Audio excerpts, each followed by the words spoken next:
app connected to your EID reader, I'm going to show you 2 ways in which you can actually record some animal records. So the first way is recording your session live. So this means creating your cattle treatment like I'm just about to do, and then selecting your animals with your EID reader one by one. So for that example, I'm just going to show you on my screen of my phone here.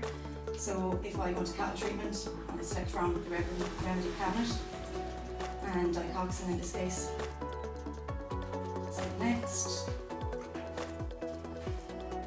and next again.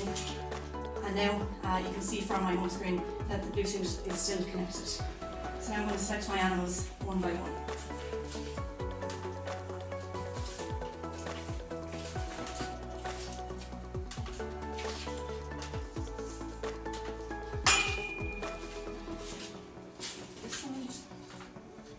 Okay, so now you can see that the 6 animals are selected, and I'm going to hit save.